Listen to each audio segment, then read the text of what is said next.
Bem-vindos, amantes da escuridão, a mais uma jornada sinistra em nosso canal de contos de terror. Preparem-se para mergulhar nas profundezas do desconhecido, onde sombras ganham vida e segredos ocultos emergem da escuridão. Hoje, temos uma história que irá arrepiar a espinha e deixar a sua mente inquieta. Mas antes de nos aprofundarmos nessa narrativa sombria, não se esqueça de se inscrever, ativar o sininho para receber notificações e deixar seu like, pois o terror aguarda por você. Prepare-se para ser transportado para um mundo onde a linha entre realidade e pesadelo se desfaz. Sem mais delongas, mergulhemos de cabeça em mais um conto que desafiará os limites da sua coragem. Luzes apagadas, fones de ouvido ajustados e que a escuridão nos guie nesta jornada sombria. Começamos agora.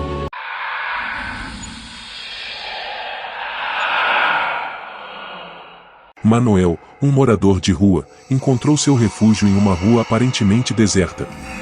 No entanto, à medida que a noite caía, ele começou a ouvir lamentos, uma melodia triste que flutuava pelo ar. Intrigado e, ao mesmo tempo, amedrontado, Manuel decidiu investigar a origem desses lamentos assombrosos. Caminhando pelas calçadas vazias, Manuel seguiu o som, percebendo que ele o guiava por vielas estreitas e becos sombrios. A atmosfera pesada parecia vibrar com uma energia sinistra, mas a curiosidade de Manuel era mais forte do que o medo que começava a se instalar.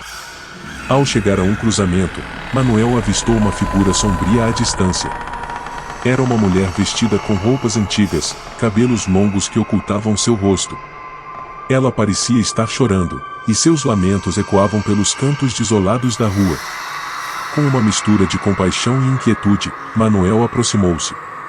A mulher levantou lentamente o rosto, revelando olhos vazios e uma expressão de dor eterna.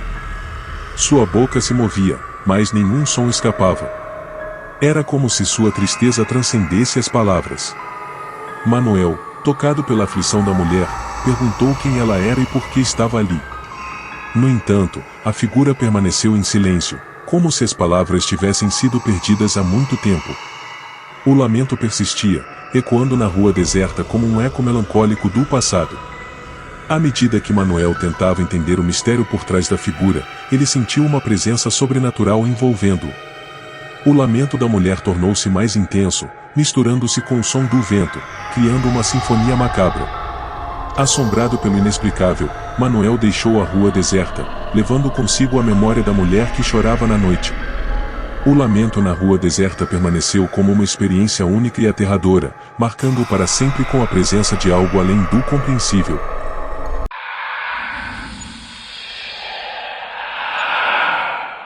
Joana, uma mulher sem teto, vivia nas ruas de uma cidade grande. No entanto, suas noites eram assombradas por algo muito além das dificuldades da vida nas ruas. Todas as madrugadas, enquanto tentava dormir em um beco escuro, Joana sentia algo incomum como uma mão gélida tocando seu ombro. No início, ela atribuiu o toque a correntes de ar frio ou a sensações causadas pela exaustão.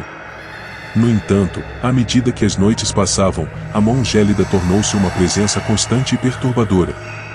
Era como se algo invisível a observasse nas sombras.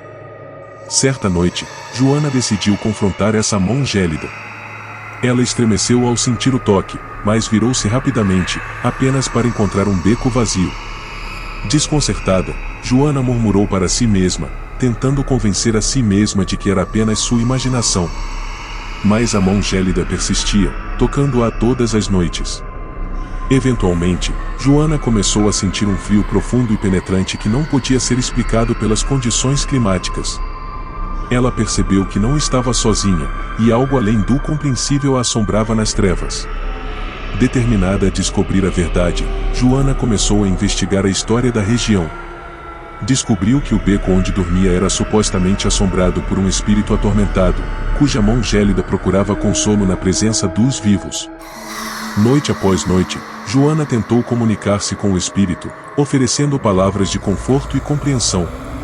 Lentamente, o toque gélido começou a perder sua intensidade. A mão, uma vez gélida e aterradora, agora parecia procurar consolo tanto quanto assombração.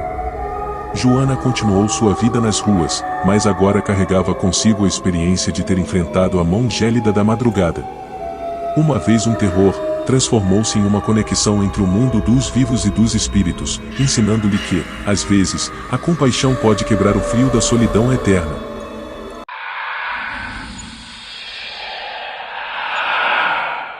Carlos, um homem solitário sem teto, encontrou um refúgio inusitado em uma praça abandonada.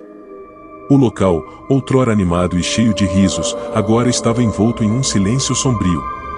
À medida que o crepúsculo caía, Carlos começava a perceber uma presença incomum que desafiava a lógica. No centro da praça, uma figura translúcida começava a se manifestar. Era a aparição de uma mulher, vestida com um vestido antigo que remontava a décadas passadas. Seus olhos transmitiam uma tristeza profunda, e ela parecia presa entre o mundo dos vivos e o além. Curioso e ao mesmo tempo cauteloso, Carlos aproximou-se lentamente da figura. A mulher fantasmagórica ergueu a mão como se quisesse comunicar-se, mas nenhum som escapava de seus lábios etéreos. Carlos, sentindo uma mistura de medo e compaixão, perguntou-lhe em voz baixa quem ela era e por que estava ali. A aparição começou a projetar imagens em sua mente, revelando a história trágica de sua vida interrompida abruptamente. Ela era Isabela, uma jovem que frequentava a praça para encontrar-se com seu amor proibido. No entanto, seu destino fora selado por circunstâncias sombrias, deixando-a em um estado de existência atormentada. Carlos, tocado pela narrativa de Isabela, percebeu que ela ansiava por algo, a resolução de seu passado não resolvido. Determinado a ajudar, ele embarcou em uma jornada para descobrir a verdade por trás da tragédia de Isabela. À medida que a noite se desdobrava, Carlos descobriu documentos antigos e relatos da cidade, confirmando a história de Isabela. Ele então tomou a decisão de ajudá-la a encontrar paz, guiando-a até o local onde a tragédia ocorreu. Ao chegar ao local, a aparição de Isabela tornou-se mais serena. Um feixe de luz da lua iluminou o ambiente enquanto ela finalmente encontrava a paz, desaparecendo suavemente no éter. Carlos, agora sozinho na praça abandonada, sentiu uma sensação de realização por ter ajudado a alma atormentada a encontrar seu descanso final. A praça, antes carregada de melancolia, começou a recuperar um pouco de sua antiga vitalidade, mas a experiência deixou Carlos com uma compreensão mais profunda das histórias não contadas que ecoam pelos lugares abandonados.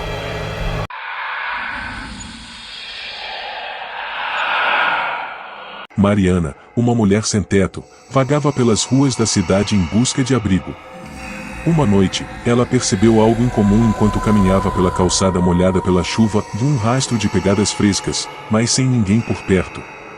Intrigada e ao mesmo tempo inquieta, Mariana decidiu seguir esse rastro invisível.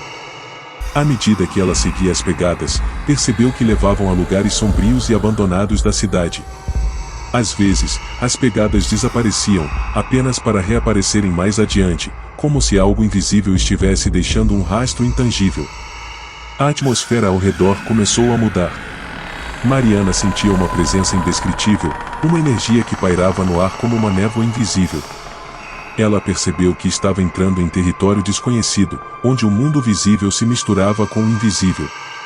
O rastro invisível levou Mariana a um beco estreito, onde a escuridão era mais intensa. De repente, as pegadas desapareceram completamente, mas Mariana continuou avançando, guiada por um instinto inexplicável. Foi então que ela se deparou com uma sombra indistinta, uma figura etérea que parecia estar traçando o rastro invisível.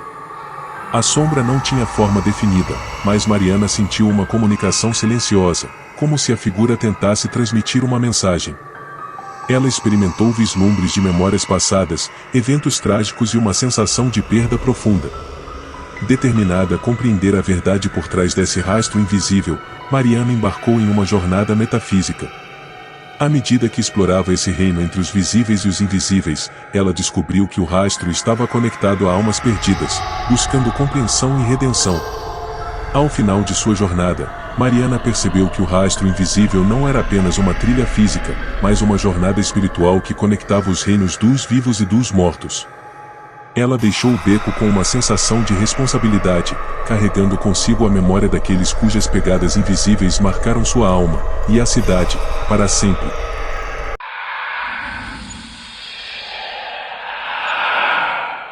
Lucas, um homem sem teto, encontrou abrigo em um beco deserto, longe dos olhares indiferentes da cidade. No entanto, esse beco tinha algo peculiar, um silêncio profundo e impenetrável que parecia ecoar além do comum. Uma noite, enquanto Lucas descansava entre caixas de papelão, ele notou que o silêncio era mais do que a ausência de ruídos urbanos. Era como se o beco tivesse sua própria presença, uma quietude que transcendia o vazio. Intrigado, Lucas decidiu explorar o mistério por trás do silêncio do beco deserto. À medida que ele avançava pelo beco, notou que os sons urbanos desapareciam gradualmente. Não havia sirenes, carros ou vozes distantes. Era como se o beco estivesse isolado em um domo de tranquilidade.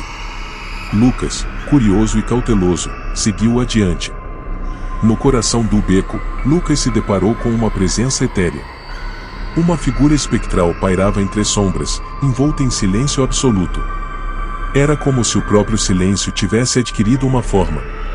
A figura não tinha rosto visível, mas seus olhos transmitiam uma melancolia profunda.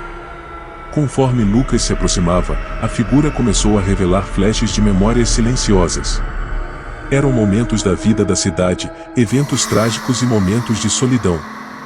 O silêncio do beco era um eco dessas histórias não contadas, um testemunho da angústia e das lágrimas que a cidade preferia esquecer. Lucas, sentindo uma empatia profunda, decidiu compartilhar sua própria história com a figura. Ele falou sobre as lutas nas ruas, a indiferença da sociedade e a busca por uma voz que ecoasse além do silêncio. A figura parecia absorver essas palavras, como se a troca de histórias fosse um remédio para a solidão eterna. À medida que a conversa silenciosa prosseguia, o beco deserto parecia transformar-se. O silêncio tornou-se menos pesado, como se as histórias compartilhadas tivessem aliviado o fardo da figura espectral. Quando Lucas se despediu, sentiu que o beco, antes tomado pelo silêncio, agora carregava uma sensação de paz. Mesmo nas noites seguintes, enquanto Lucas continuava a viver no beco deserto, o silêncio não era mais uma barreira insuperável. Era um lembrete silencioso da conexão entre os que vivem nas sombras, uma tapeçaria de histórias que ecoavam além do vazio aparente. O silêncio do beco deserto transformou-se em uma sinfonia de compreensão mútua, um eco das vidas que persistem mesmo na quietude mais profunda.